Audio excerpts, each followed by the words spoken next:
Hello and welcome to Unacademy, a one-stop destination for the English medium civil services aspirants. A very good afternoon and welcome to the daily Hindu news analysis.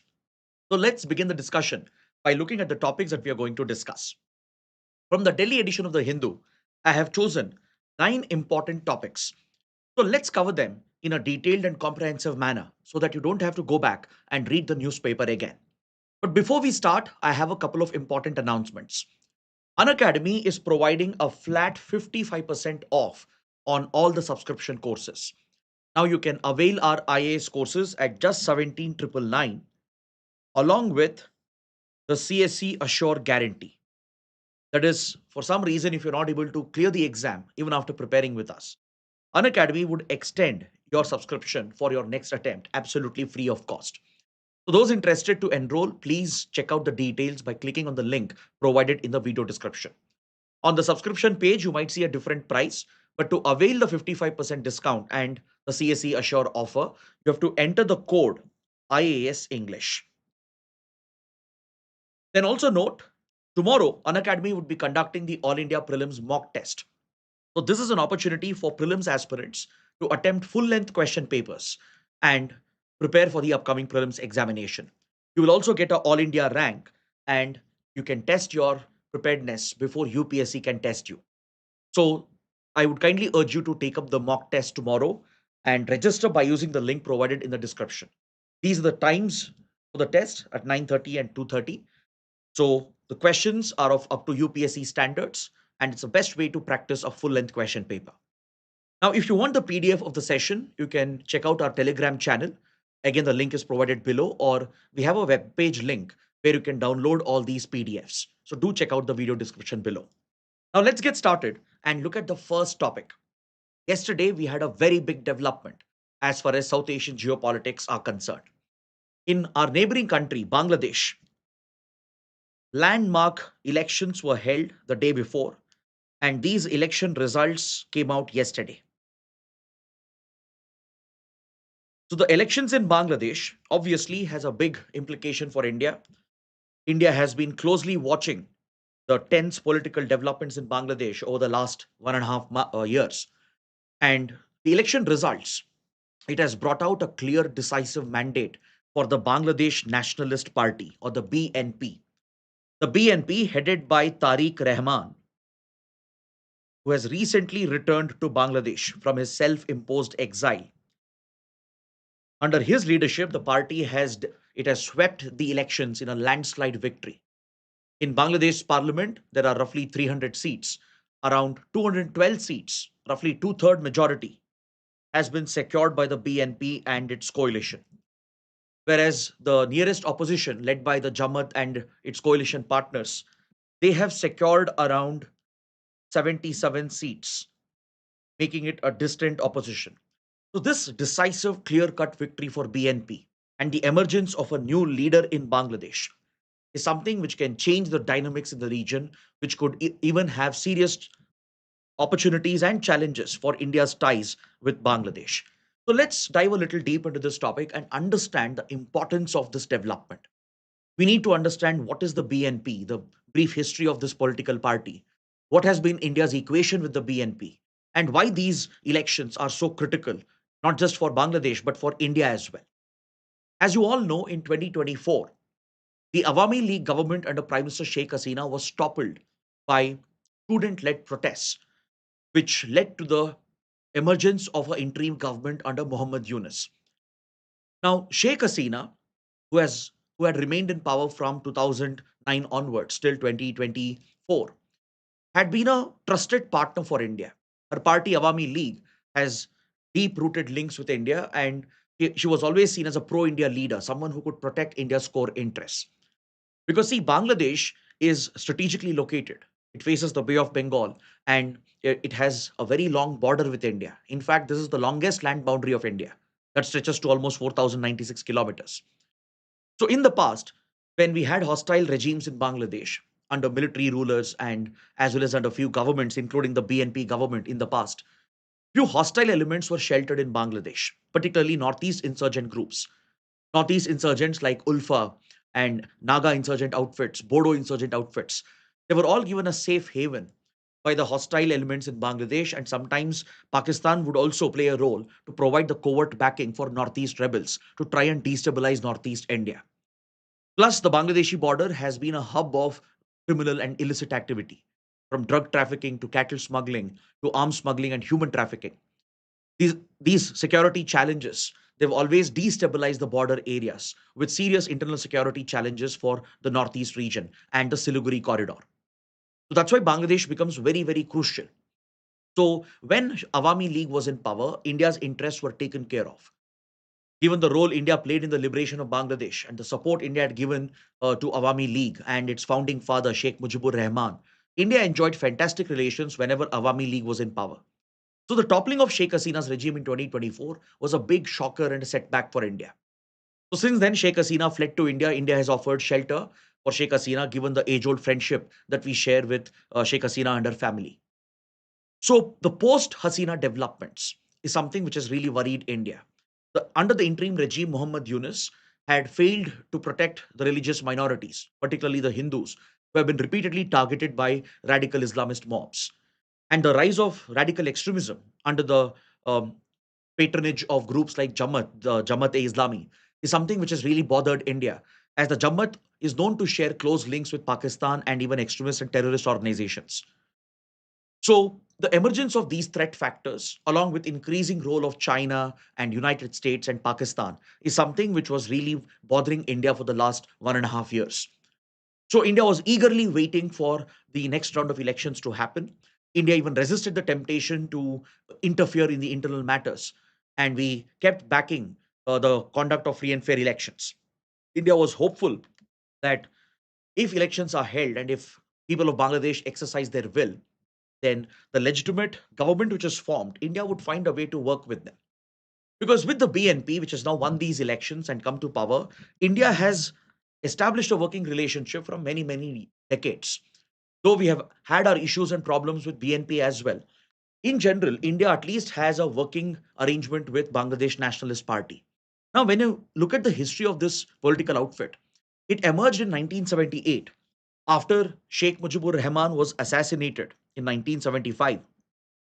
The founding father of Bangladesh, the Bangabandhu, right, the leader of Awami League, who had played a critical role in liberating Bangladesh from Pakistan with India's help. He was assassinated in 1975, the father of Sheikh Hasina. So, following the assassination of Sheikh Mujibur Rahman, it was Zia-ur Rahman who took over as a military leader, as an interim military administrator in 1975-76, and eventually became the president of Bangladesh. He went on to establish this political party. In 1978, he founded the BNP, and Zia-ur Rahman has been one of the tallest leaders in Bangladesh, similar to Sheikh Mujibur Rahman of the Awami League. So Zia-ur Rahman remained in power till 1981 before he was also assassinated by the internal rebellion within the Bangladeshi army. So after the assassination of Zia-ur Rahman, his wife Khalida Zia had taken over the party, and she had bravely led her party against military generals and dictators and had won several elections in 1981, later in 1991 as well, which finally brought military rule to an end. And in 2001, in coalition with the Jamaat-e-Islami. So the BNP has registered electoral victories in the past under the leadership of Khalida Zia, the wife of Zia-ur Rahman. So Khalida Zia would lead the party until 2018, and there were instances in the past where she used to work with Sheikh Hasina, where they would work together when they were against the military generals in the 1980s and 1990s. There was actually a very interesting collaboration between BNP and Awami League. The two tall women leaders, right? The leader of BNP, Khalida Zia, and the leader of Awami League, Sheikh Hasina, that even worked together back in 1980s and 90s to counter the military generals and eventually restore democracy in Bangladesh. So eventually they had a falling out because of ideological differences, and they became arch political rivals. So when Sheikh Hasina came back to power in 2009, she crushed her political opponents, including the BNP and Khalida Zia. She was arrested on various charges, and she was even targeted allegedly by the Sheikh Hasina's regime. and she managed to run the party until 2018, until her health started deteriorating. So over the last few years, she had become quite inactive, and just few weeks ago, in December 2025, Khalida Zia passed away, which basically left the BNP without a clear path ahead. That too with elections coming up. So her son Tarique Rahman, who was on a self-imposed exile in London, he had left the country back in 2007 following various charges and cases that were filed against him and the targeting by the then military leaders and as well as later under Awami League. So Tariq Rahman had left the country, left Bangladeshi politics, and had self-exiled himself in London. So with the passing of Khalida Zia, her son, the son of Ziaur Rahman and Khalida Zia, he came back to lead the party. And in the last couple of months, it was very evident on the ground that there was some ground level support which was building up, because people of Bangladesh, they always place faith in these traditional parties which have the history of governing the country. Parties like Awami League or BNP, they have the experience and the wherewithal to manage a complex country like Bangladesh. Whereas new and small outfits like the Jamaat and its alliance partners, or even the student led party, the National Citizens Party, they don't have such expertise or the resources required or the political pull required to run a large country like Bangladesh. So it again appears the voters are preferring long term political stability. The voter turnout was pretty decent enough. It was above 60%. And the clear landslide support they have given with two-third majority for the BNP, it's a clear sign that people of Bangladesh want long-term stability and they want normalcy to come back. So this new government under Tariq Rahman would now face a very serious challenge, and that is exactly what we have to understand. Now, if you look at the past history of BNP with India, historically, when it came to power in 1980s and 1990s, it was seen to be aligned with Pakistani elements, particularly the ISI and the Pakistani army. Under Khalida Zia, BNP allegedly had given shelter for Northeast insurgent outfits, especially the Ulfa from Assam was sheltered, and the BNP government even failed to tackle the problem of illegal migration. And also, the poor economic performance of the BNP government in the past had led to a greater exodus of Bangladeshi illegal migrants into India, contributing to constant tensions in the border states.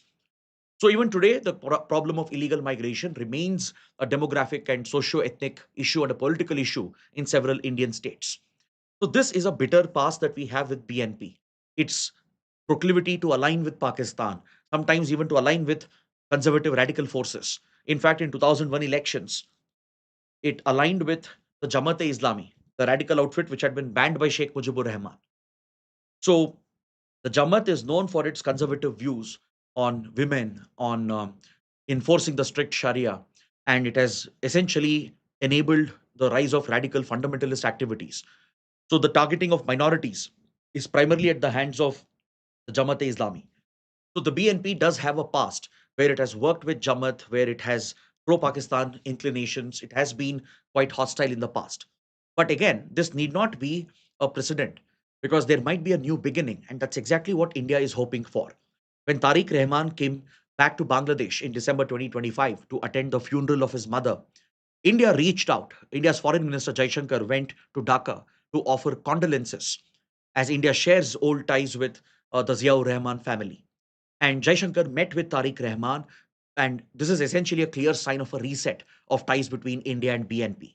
India would be more than happy to have the BNP in power under Tariq Rahman, because it's better to have a known actor, a more stable and rational actor in power, where it is easier for India to engage with, right?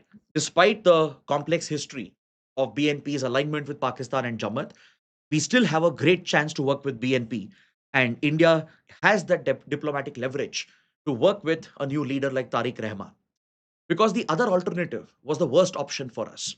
The Jamaat coalition with NCP. If at all, let's say, the opposition had come to power by winning the elections, that would have been an absolute nightmare for India. There's no doubt that Awami League would be India's best bet. But Awami League is a banned outfit today, including its students' wing has been banned by the interim regime and they were not allowed to contest the elections. In fact, Awami League leaders have been targeted as well. So, given that Awami League is out of the equation for now, compared to the Jamaat NCP coalition, which is aligned with radical elements and pro Pakistan elements. It's always a better option and a better alternative for India to have the BNP in power, that too with such a conclusive and decisive mandate. So clearly, for India, this is a very positive development. It's like the better choice compared to all the worst options which are available. So the fact that Jammat has not been able to garner that support, and especially NCP, the student-led outfit, which mainly championed the anti-Sheikh Hasina protests, they have not been able to translate this into ground-level political support. But what is interesting to note is that Jammat's political mobilization has grown. Don't forget, this coalition still will hold 77 seats, with Jammat alone having around 72 to 74 seats. So this will make Jammat a quite a strong opposition and the largest opposition in the Bangladeshi parliament, which means you can't ignore or neglect the Jammat. Jammat will continue to play a role in Bangladeshi politics and it will shape the society and politics in Bangladesh in the coming years. Just with the election of a new government, everything will not go back to normalcy immediately. There are still a lot of uncertainties which are present with regard to the street violence, targeting of religious minorities, etc. So Jamaat will continue to play a bigger role. This, in fact, is the best electoral performance of the Jamaat ever. Winning 70 plus seats will put Jamaat in a very key position in the opposition circles, and it will continue to exert that pressure, the political pressure on the BNP. That is something India will have to watch out for. But for now, it's a big sigh of relief for India that a legitimate party under a known leader has come to power, and this could offer an opportunity for India to reset the ties with Bangladesh. All the damage Muhammad Yunus had caused with his inclination towards China, Pakistan, and Turkey, his controversial statements, his refusal to take responsibility for protecting religious minorities, everything had caused a lot of difficulties in the India Bangladesh relationship. And also the unnecessary retaliation seen in the trade domain, which had hurt India Bangladesh trade. So now India will hope to forget this bitter past of the last 1.5 years, and we would be looking to open a new chapter by resetting this relationship. So in front of Tariq Rahman right now, there is a big responsibility that lies ahead.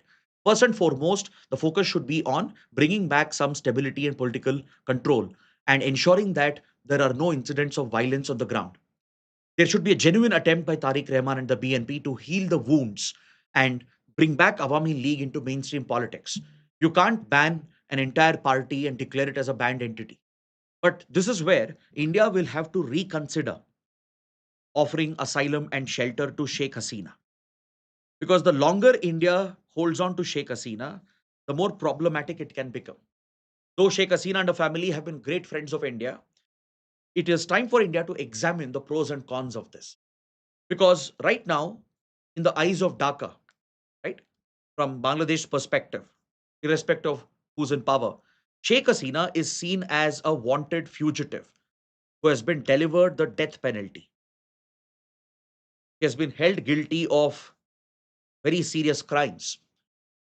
Of course, India believes the trials were not fair, but the very fact that Dhaka views Sheikh Hasina as a fugitive, and this is the general perception present on the ground as well.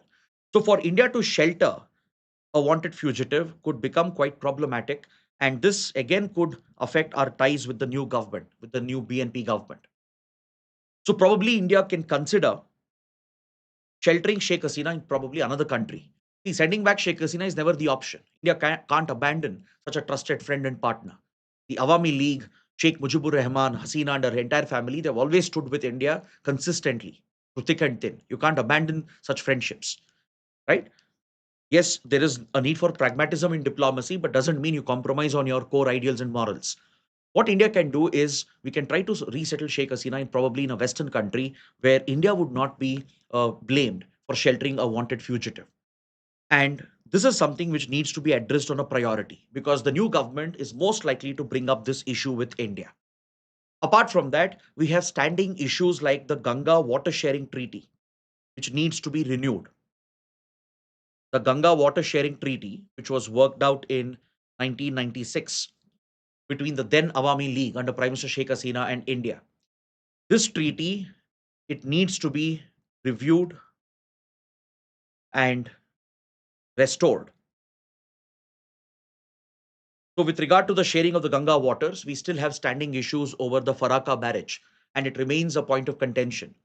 We have 54 transboundary rivers between India and Bangladesh. There are several other standing disputes, including the Tista water dispute and the Feni river dispute. So it should be a priority for both sides to try and resolve these important issues. And this could create a new opening for improving the trade and people to people relations as well. But also, you should note that Bangladesh should display that seriousness to address the border security challenges India has been facing. Bangladesh accuses India's BSF of opening fire and killing Bangladeshi citizens near the border areas. But it fails to acknowledge that illegal migration from Bangladesh to India and the widespread presence of organized crime remains a security concern for India, a very genuine, legitimate concern for India. So Bangladesh will have to own up to this problem and try to improve border security by working with India, by cooperating with India. So border security should be one of the priorities, along with resolving standing water disputes and politically resetting the ties. So if these basics are handled, then India would have the perfect opportunity to go back to our close economic ties, to restore the full-fledged economic ties by opening up the border checkpoints and the integrated checkposts that we have. Because under Muhammad Yunus, India had restricted the usage of these ports for cross-border trade. As Bangladesh became hostile and it started resorting to tit for tat policies, right? India also had taken such measures which had affected the movement of goods between India and Bangladesh. So, restoring the full fledged nature of our cross border trade and economic ties would be very crucial. Then, focusing on the transport connectivity projects, which have been neglected for the last couple of years. Bangladesh is a crucial connectivity link to access Northeast India without depending on Siliguri corridor. And Bangladesh would be critical to further connect with Myanmar and Southeast Asia as well. India had several connectivity projects, including the cross border railway links and the inland navigation routes, which had been interconnected, and access to Bangladeshi ports like Mongla and Chittagong. So, we need to bring these critical projects back in focus, which would help India to keep China away as well. So countering Chinese influence would be a priority. Countering Pakistan's influence would be a priority. And another challenge here is American interference. US has been meddling unnecessarily over the last 2 to 3 years. And many experts even blame US for the entire crisis which has happened in Bangladesh. So dealing with these external interferences and restoring India's primacy in Bangladesh would remain the top priority for us. Now coming to the last point. When elections were held day before yesterday in Bangladesh, there were two elections that took place in Bangladesh. One, the national elections to elect the next government, and parallelly, there was a national referendum that was also held in the country. So, two simultaneous elections have taken place. So, one for the national elections to elect the government, and a parallel national referendum to basically approve the July Charter, which is a set of constitutional reforms to the constitution of Bangladesh. The interim regime under Muhammad Yunus had proposed a set of new changes to the constitution to ensure that authoritarian leaders will not rise up. Because one of the big accusations of Muhammad Yunus's regime was that Sheikh Hasina was an authoritarian ruler who had misused the constitutional powers and concentrated powers in the prime minister's office. So Muhammad Yunus's regime had proposed a set of constitutional reforms labeled as the July Charter reforms. It's basically a reference to the student-led anti-Sheikh Hasina movement, which primarily broke out in the month of July 2024. That's why it's called the July Charter reforms.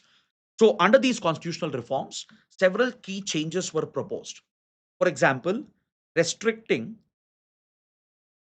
the term of the prime minister to two terms, meaning an individual can be a prime minister of Bangladesh for a maximum of 10 years, not more than that. So there is a new cap which was proposed to cap to just 2 terms for any prime minister, and also to set up a bicameral legislature to hold the government accountable, to create a upper house with representation for the provinces, which can hold the central government more accountable. Then the emergency powers under the prime minister was also curbed, restricting the emergency powers under the PM. Then the president of Bangladesh has been given additional powers in order to dilute some of the powers of the Prime Minister. And along with that, the reforms have proposed judicial independence, greater judicial independence. So the judiciary can hold governments and authoritarian leaders to account. So these are some of the broad changes. Along with this, greater representation for women and youth in the new parliament was also proposed. Greater political representation, the new parliament, so that women and youth will have adequate representation. So all these constitutional changes, they are part of this package, the July Charter reforms package. So this was placed for a referendum where people will basically cast a yes or no vote, suggesting their support or lack of support for these constitutional changes. So in this referendum, there has been an overwhelming majority. Majority of them have cast the yes vote, which means that people of Bangladesh were craving for structural reforms and changes to take place. So the reform agenda has also been approved by the electorate, and you will see these big changes happening in Bangladeshi constitution in the coming days. So let's wait and watch how the BNP government would handle ties with India and whether the leadership under Tariq Rahman would be able to reset the ties with India. So please take up this practice question for your answer writing practice. The recent elections in Bangladesh offers a chance to reset ties with India. Examine. Now, moving on, let's talk about the new labor codes which have come into full effect. The labor codes, which were championed by the Modi government, was projected as a major reform focused on labor welfare. See, India previously had a multitude of labor related laws, from laws for minimum wages to occupational safety to social security measures. India had numerous different laws and regulations when it came to labor welfare. So in 2019-2020, the Modi government championed a major reform in the labor sector and proposed four new labor codes to consolidate and replace the old labor codes. So it was passed with the parliament, but it also became very controversial. It generated a lot of opposition from trade unions, from labor unions, and it was also put up for a lot of scrutiny within the parliament as well. And now the final crux of the codes have been finalized, notified, and it has come into full effect.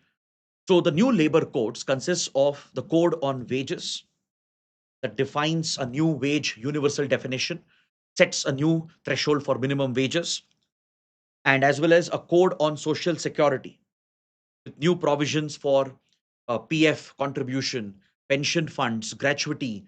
And this is essentially designed to increase the financial security for the workers. And it also brings gig and platform workers under the bracket and includes informal sector as well, giving greater social security and financial inclusion. Then we have industrial relations code to settle disputes between factory owners and workers and to protect the rights of the workers, and an occupational safety code to provide for healthier and better working conditions and safe working conditions to ensure the safety of workers. These four new codes, they have completely replaced all the old labor related laws and regulations related to the labor sector. So finally, it has started taking effect. And the column here is evaluating the implications of this. What does it mean for India's workers? What will it mean for the Indian economy? So the writer appreciates these four labor codes for being a transformative reform because it has the great potential to bring about financial inclusion and provide better social security for India's workers. So let's look at the changes that are being carried out and what impact will it have on Indian companies, and how will it change the equation between employers and employees, and how will it guarantee better financial security for India's working population. So according to the writer, the implementation of these labor codes, it has simplified decades of complicated legislations and regulations with a set of simple codes which are easy to understand and easy to implement. It has sufficient provisions for improving the financial stability for workers with better social security. And this could translate to macroeconomic benefits. Once the labor codes go into full effect and the workers start realizing the wage benefits and social security benefits, they will realize greater financial independence and financial security, which will result in increased spending in the market, which could drive up demand, sustain domestic demand, and have a bigger macroeconomic cascading effect. So that is the broader advantage of these new labor codes, which the writer is focused upon. So if you look at the biggest change, which is as a result of these new labor codes, it is the change with regard to the definition of wages.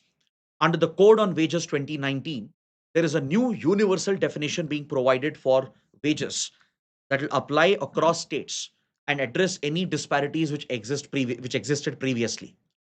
See, previously, what would happen? Most companies, they would deliberately lower the components of your basic pay, dearness allowance, and other allowances as part of the remuneration, so that they can reduce their mandatory social security obligations.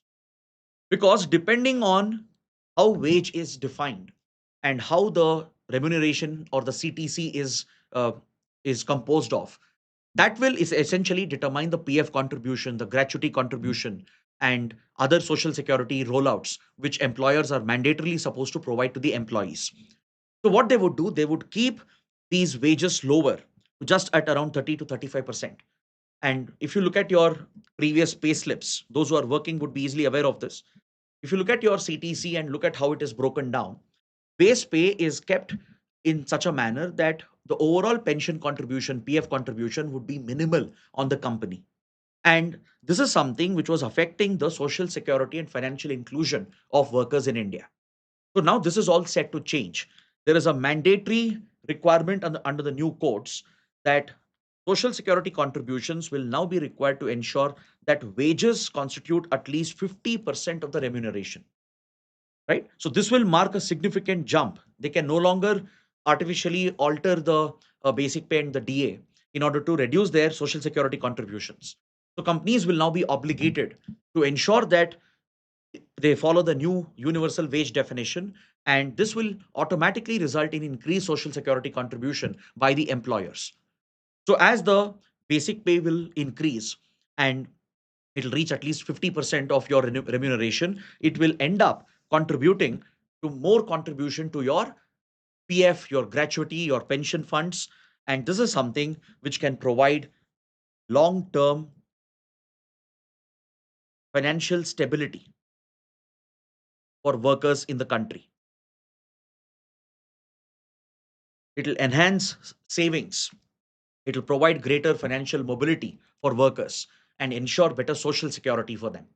Now, under the new labor codes, even fixed term employees are covered under gratuity after completing 1 year of service. Now, many companies, they prefer contractual employment. Even IT companies, for example, big tech companies of India like Infosys, TCS, and others, they prefer to take up contractual employment where 3 year, 2 year contracts are signed so that they can reduce their social security outgo.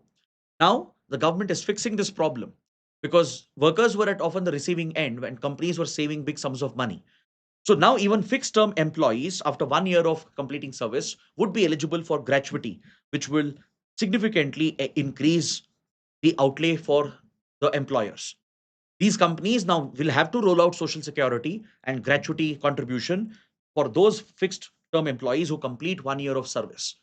And this is very beneficial for workers. It will protect the interests of fixed term employers, right? Increase the availability of social security, creating an income security for these workers, which will bring greater financial stability and financial inclusion. Then, if you look at the impact on the companies, right, one criticism is that the companies would be forced to bear this entire burden, that it will be a huge burden if a company employs thousands of workers, right? And these changes have to be implemented. Clearly, the social security contribution, which jumps, will run into few crores of rupees. But however, you need to look at the larger macroeconomic perspective. As I told you, if you increase the purchasing power of Indian workers, they will end up spending more, saving more. And this has a cascading domino effect on the economy, which in turn will benefit each and every company, which will benefit the overall economy as well. And this is also the legal obligation of these companies to follow the mandatory obligations. Previously, they were skirting around them. And now the chances are very less. There's a very limited scope for them to skirt around these new regulations. And the increased income security will directly translate into macroeconomic effect, where you will see a jump in purchasing power, a jump in demand, a jump in consumption. And this can be very beneficial for the overall macroeconomic stability as well. Then, talking about informal workers and gig workers, this is where a big change is being made. For the first time under the labor codes, gig workers and even migrant workers from informal sectors are being brought under the ambit of social security. The codes have been designed to provide portability for migrant workers when they move from state to state, from one organization to another, and they can have access to these basic welfare schemes, including employee insurance, PF funds, gratuity, and other welfare schemes. They are being rolled out for gig and platform workers as well, along with the informal sector. So this again will help in streamlining the informal employees and provide better benefits, increasing the financial stability for the informal category. So this will directly translate into increased purchasing power, not just of the formal full-time employees, but even contractual employees and the gig informal workers and migrant workers as well. So that is the cascading effect which could be realized very soon. As in a couple of years, you will see the financial benefits rolling out. And once people are able to realize the higher contribution from these companies, this will directly result in increased purchasing power, which means people are going to spend more, save more as well. And thus, it will bring greater financial inclusion and greater stability in macroeconomic terms. Because see, previous laws were very chaotic. They were largely bypassed than being followed. It was very confusing for the employers as well to implement and follow these outdated laws. So now the new codes, the new labor codes, they have simplified it, streamlined it, made it easier for enforcement as well. And in the long run, the writer is very confident that this will translate into good benefits for the Indian economy and especially for India's working class. So, based on this, please take up a mains practice question. Try and evaluate the impact of the new labor codes on India's financial inclusion, labor welfare, and social security. Now, let's move to another article on page 13. Suhasini Heather is examining India's recent trade deal with United States. The writer is providing a critical examination. We have already discussed this topic several times, so we'll not go into all the details, but we'll try to understand what's the viewpoint of the writer of this column. So, if you look at the interim trade agreement and the manner in which announcements were made regarding the proposed interim trade agreement, that is where the writer has a problem. See, Donald Trump has made it a habit of announcing everything on social media. We saw this during Operation Sindoor as well, right? When Pakistan's DGMO was reaching out to India and both sides were considering a ceasefire in May 2025, Donald Trump jumped the gun and he posted on social media claiming credit for himself, saying that he was the one who mediated the ceasefire between India and Pakistan. So, this social media diplomacy of Donald Trump and his inclination to announce everything on social media before others can finalize their set of announcements is something which has been quite problematic for India. We have seen that happen with the trade deal as well. The first announcement came from President Trump, not from India's leadership, not from India's prime minister, not from the Ministry of External Affairs or the Commerce Ministry, right? And even the further updates, the fact sheet which was given, everything first came from the US side. Then India was just catching up. And India issued one official statement with some details. But even now, Indian authorities are still evading some of the questions, not giving complete clarity on what is actually proposed in the trade deal. See, first of all, the deal is still not signed. It's still in a proposal stage. It's still being evaluated. Most likely next month it'll be signed. But again, it depends on a number of factors, right? So the writer says, in such an era of chaotic politics, which is basically bullying politics by the US, is it is it the right approach for India to fall under American pressure to accept what America is dictating to India? That's what the writer is trying to project. Though India says that the trade deal has been negotiated on equal terms, keeping in mind India's sensitive concerns and interests. And India has reiterated that interests of farmers has been protected, and India's core concerns with regard to uh, be it digital services, technology, and agricultural products and pharma, all the core industries and the sensitive sectors, they have been taken care of according to the government of India. But the big concern is with regard to Russian oil. President Trump has repeatedly said that India has made a commitment to stop buying Russian oil and that India has already started reducing buying Russian oil. So, from the Indian side, there is no official clarification on this. Trade data shows that Russia used to account for almost 38 to 40% of our crude oil imports. This was back in 2024. Now, according to latest trade data, this has dropped to around 23 to 25%, which means there is a clear reduction. There's no doubt about it. Now, the big question here being raised by the writer is that is India doing this under American pressure? If we are doing it under American pressure, agreeing for one sided trade deals, then this could be a big setback for Indian foreign policy. Because, see, in the past, we have seen such incidents. Back in 2018, 2019, the then Trump administration, under the first presidency of Donald Trump, had exerted similar pressure on India over Iran and Venezuela. India was forced by the US to cut oil imports from Iran and Venezuela. And this had a big impact on India's strategic relations with Iran. In contrast, when Obama presidency had targeted India with similar pressure back in the 2008-2011 period, even then US was pressurizing India to cut trade ties with Iran and stop oil imports. But the then government under Prime Minister Manmohan Singh rejected the American pressure and India bypassed the US sanctions. India found alternate payment routes and continued oil trade with Iran, considering how vital Iran is for India's strategic interests. India had already made huge investments in the strategic Chabahar port, and now it appears that the government has made a compromise on Chabahar port as well. If you look at this year's union budget, Chabahar port has got zero allocation as there is tremendous pressure from the Trump administration to not be involved in Iran. Though India had got an exemption previously for Chabahar port investments, in this year's budget, India has made zero allocation. And this could mean India might lose access to the trade route to connect with Afghanistan and Central Asia. Now, if India creates this vacuum and vacates this strategic space in Iran and Chabahar, this will be easily captured by China. It would further embolden Pakistan as well, limiting our access to Afghanistan and Central Asia, which are strategically very, very important. Not just for economic reasons, not just for accessing resources of Central Asia and Afghanistan, but even to counter terrorism and to protect our larger strategic interests in the region. So the writer is questioning the very approach of the Indian government, the manner in which information is being withheld, concealed. And though US is saying that they can now monitor what India is buying from Russia, India has not provided any confirmation in this regard. Right? Trump and his officials have issued statements after statements saying that now they can monitor India's oil imports. So does it mean India has agreed for a compromise on its energy security? Would you allow US to take a look at your trade data as to whom we are buying from and dictate those terms? So if we are agreeing to that, then that would be the end of India's independent foreign policy. It would be a big compromise on the principle of strategic autonomy. And according to the writer, it makes no sense in today's world.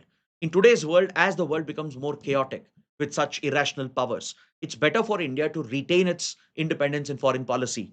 And that is something which has always served India's interests in the past. Of course, there will be some economic pain when you stand up to the bullying of a big power like US, on which India does have some dependency.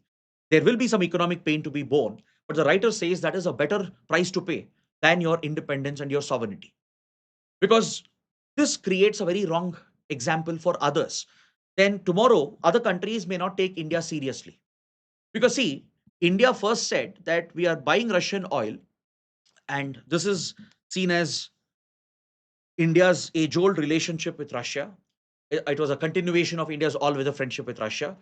And now, just because there is pressure from US, India shifting that uh, oil imports from Russia towards US or Venezuela, it seems that it is being done under pressure and not driven by pragmatic interests, which would protect the national interests of the country. So it's a critical take of the writer, and the writer does have some valid points when it comes to the kind of agreement which India is agreeing for. Again, we'll have only further clarity when we see the final deal, which is going to be signed in March, if at all it is signed or not. Right? So until then, concerns will remain, but the government should provide greater clarity in this regard. As I said, the government has not directly answered. It has not denied, neither confirmed that India would it stop buying Russian oil. Would US monitor India's oil imports from Russia? So on this note, there is no clarity given by the government of India. So the writer is saying that the deal as of now appears to be one-sided. It appears that India has succumbed to American pressure and it is willing to compromise its independent foreign policy and its independent choices for the sake of economic interests. Because the writer says this will hurt our economic interests in the long run. When you're agreeing for one-sided trade deals, right, in the long run, it's going to hurt your economic interests. So the writer says the multi-aligned policy of India is any day much, much better as it helps protect the core interests and it helps us maintain that balance with different competing powers. So moving on page 4, there's another article related to Donald Trump. The Trump administration has redacted and repealed a critical scientific finding of the Environment Protection Agency, the EPA. The Environment Protection Agency of the US is the nodal authority to conserve and protect America's environment. It has a act called the Clean Air Act to tackle air pollution, to deal with emissions. So it is this agency which enforces the act, and it has the responsibility to protect the air, water, soil, and all the ecosystems in the US. So back in 2009, the Environment Protection Agency, it had brought out a very significant scientific finding through scientific studies, assessments, and clear empirical evidence. The EPA had presented this in the public domain, pointing out the impact of global warming and emissions and how it affects climate change and pollution. So, this became the legal basis in the US for various policies and regulations to curb emissions from different sectors and to move away from fossil fuels. For example, emission control standards on cars and automobiles, which were placed in the US. The legal basis for that was this report of EPA, this scientific finding known as the endangerment finding. This scientific assessment, it established the threats to the environment through emissions generated through the combustion of fossil fuels. This was seen as the very foundation of the climate action efforts in the US to curb emissions and to move away from fossil fuels. Now, Donald Trump has taken away and repealed this very scientific finding, this endangerment finding. So this will now erode the legal basis for all the other action which has been taken, which means now US is looking to relax emission control standards and further encourage the use of fossil fuels. And Trump's administration is saying that this will translate into economic benefits, as now Americans can afford to buy a cheaper car and draw the full benefits of cheaper fossil fuels. And this apparently will result in significant savings for American households. So this again is classic uh, strategy of Donald Trump, who continues to be a climate change denier. Right? He calls climate change, global warming, a hoax. He has done it since 2015, and in fact, the United States has already exited the Paris Agreement, and it has recently submitted a notice to exit the UN Framework Convention on Climate Change as well. So this retreat of US from climate action efforts and the move away from scientific temper. I mean, this is basic common sense, right? Which has now been established through years of research and decades of scientific data. It's very, very clearly established beyond doubt that emissions through anthropogenic activities are the primary driver of global warming, climate change, and all the other consequences related to it. But for the Trump administration to deny it as hoax and to cast away these findings, this will destroy the very legal basis on which America's climate action efforts are based on. So Going forward, you will see that US will remove any restrictions on automobile industry, on power plants, which means they are free to pollute. They can burn as much fossil fuels as they want without getting bothered about the environmental consequences. That is exactly what it means. So it will give a free pass for automobile manufacturers to not bother about emission standards. It will give a free pass for power plants to not bother about emissions, including methane emissions. And if you're aware, methane is a much more serious greenhouse gas compared to carbon, primarily because of its green global warming potential, right? And US is looking to give a free pass for such emissions, and they're projecting this as a big economic victory, which will benefit American households. So this runs in the face of basic scientific understanding, and it has global implications, of course, given that US is one of the largest energy consumers, right? And emissions in US will not remain restricted to one region alone. It will have a global cascading effect. So coming to the next topic on page 10, there's an article that refers to the complaints against the higher judiciary filed by the public. Recently, the government has presented this data based on a parliamentary question that was asked. See, when you look at the higher judiciary, the high courts and the Supreme Court,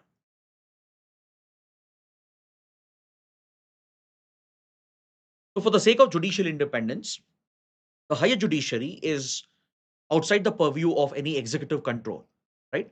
So, in order to ensure accountability, there is an internal system within the judiciary where grievances and complaints against sitting judges are handled. Since the higher judiciary doesn't come under the scrutiny of, let's say, the Lokpal directly or the CVC, and tries to maintain its distance and independence from the executive, there is an internal system of processing any such complaints of misconduct and improper conduct by the judges.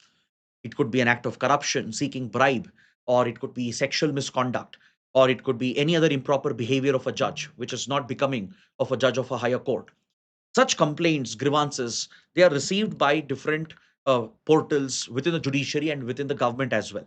For example, we have the centralized public grievance redressal and monitoring system, where the central government has set up this portal to receive online complaints and written complaints as well, to address the standing grievances of the citizens.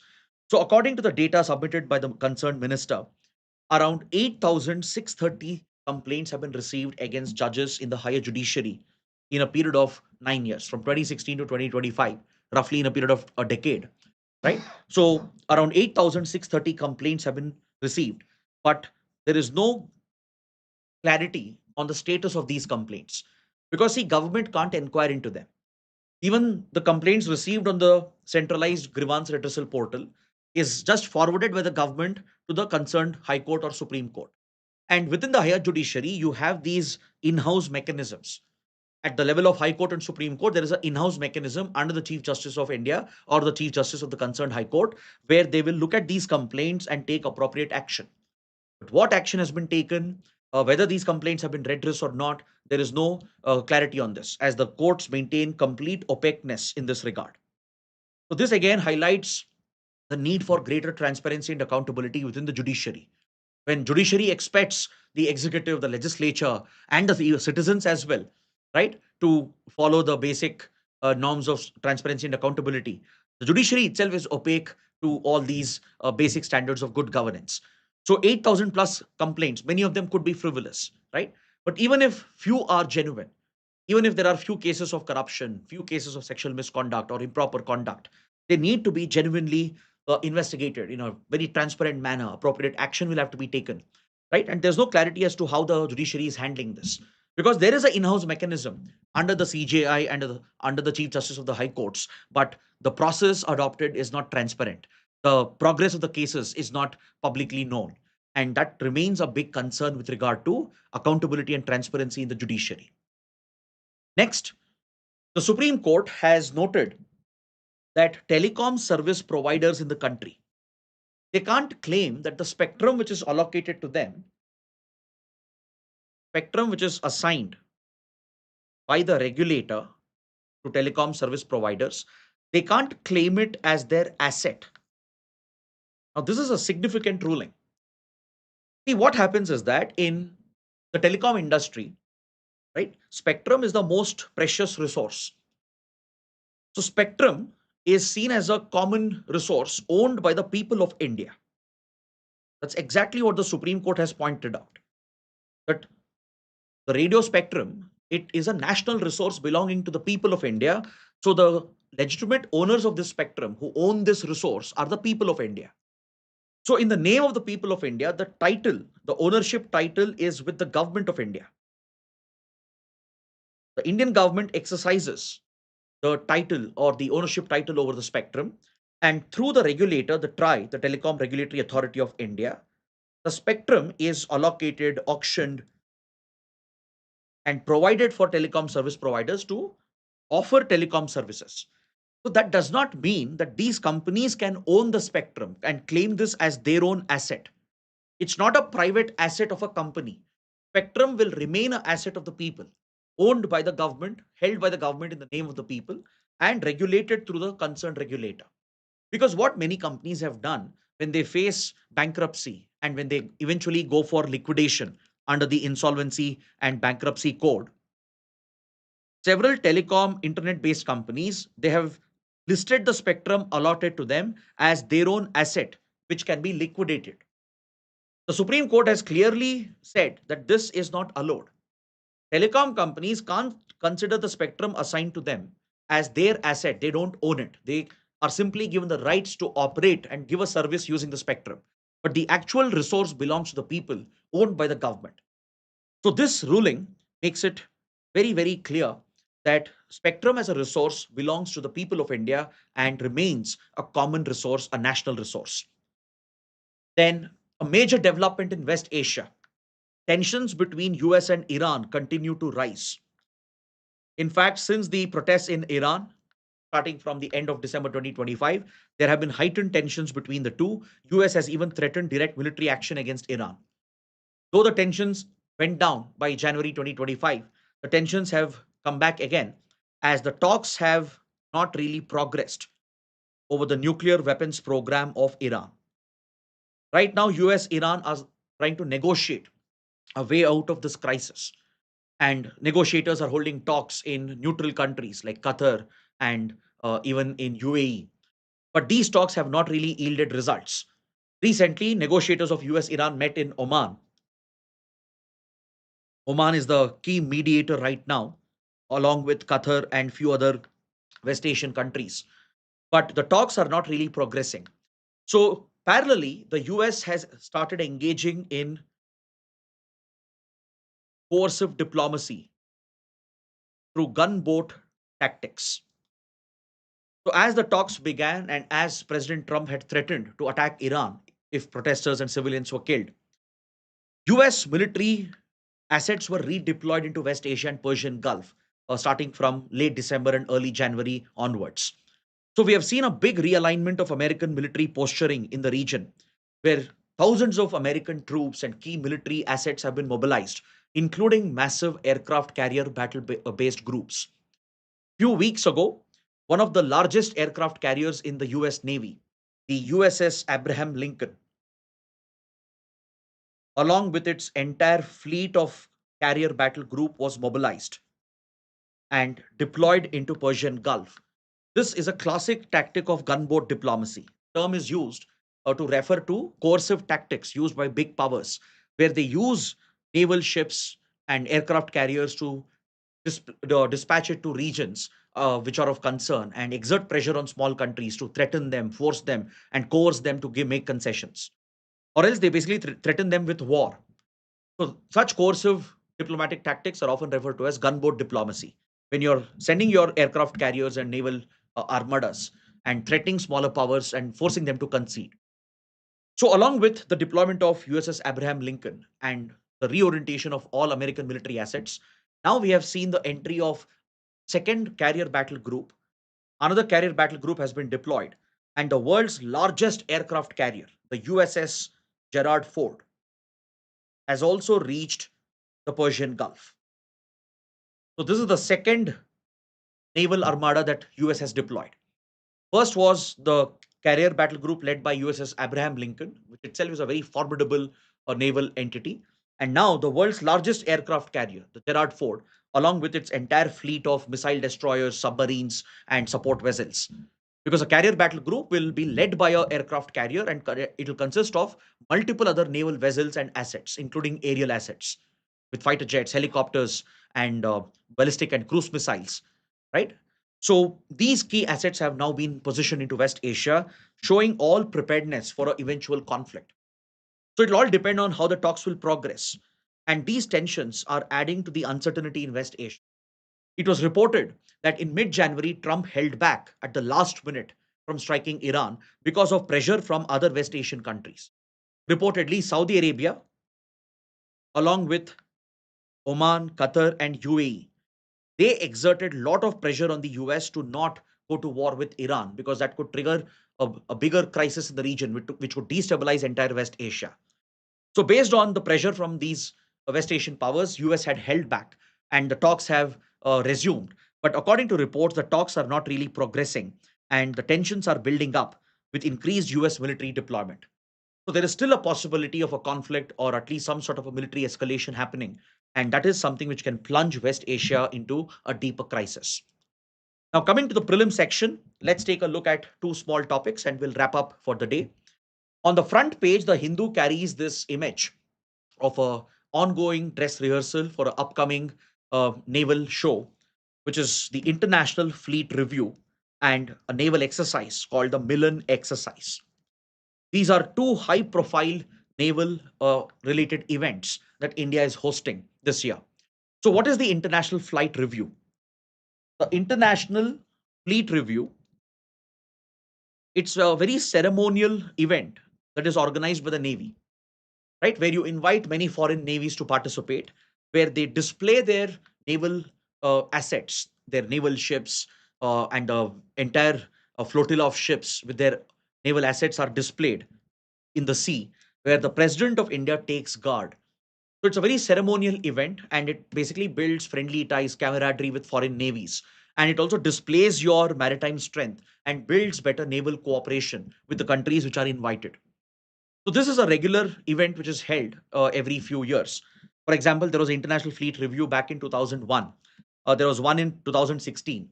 So currently, the 2026 International Fleet Review is happening in Bay of Bengal, in Vishakhapatnam. The President of India would receive the Guard of Honor, where Indian naval arsenal and assets would be on display at the International Fleet Review, along with many friendly navies which have been invited. Even they will put up their naval assets on display as part of the International Fleet Review. So they would just station and position the ships in the sea where the president takes the guard of honor. It's something like a Republic Day parade, but in the sea, right? And it builds better ties, camaraderie between the forces, and also displays your maritime strength. Along with this, India will be hosting one of the biggest multilateral naval exercises called MILAN. Following the International Fleet Review, the MILAN exercise, multilateral naval exercise, would be hosted by Indian Navy. So this would be one of the largest ever multilateral exercises organized by India. India has sent out invitation for more than 135 countries. Usually around 40 to 50 countries often participate in the Milan naval exercise. So this again goes on to cement India's leadership position in the Indo-Pacific, and it aligns with the vision of Mahasagar doctrine. Coming to the last topic, the RBI is looking to completely revamp the lead bank scheme, or LBS. It has issued a set of draft circular guidelines have been issued, and once it receives feedback and finalizes them, it will result in the complete makeover of the lead bank scheme, or LBS. So what is this lead bank scheme? There can be a prelims question based on this. The lead bank scheme was introduced back in 1969 by the Reserve Bank of India based on the recommendations of the Nariman Committee. So under the lead bank scheme, at the district level,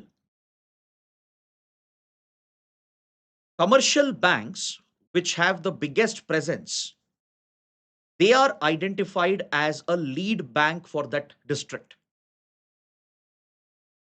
Commercial banks having a significant presence at the grassroots level, right? They are identified as the lead bank for the district, and they will coordinate with other banking and financial institutions at the district level to streamline credit flow, increase financial inclusion, and drive banking operations at the grassroots level. And RBI incentivizes these lead banks to take that leadership role at the district level and champion the rollout of more loans and credits, particularly in rural areas to farmers and to small industries in particular, micro, small, medium enterprises. So that is the purpose of the lead bank scheme. And RBI is now looking to completely revamp this initiative, and it has floated a set of draft guidelines. So please note down these basic details about lead bank scheme. When was it launched? On the recommendations of which committee? What's the core objective of the LBS? So on this note, I bring my discussion to an end. I hope you guys have understood all the key topics. And if you liked it, do press the like button, share your comments, and don't forget to subscribe to our channel. That's it. Thanks for watching. We'll see you tomorrow.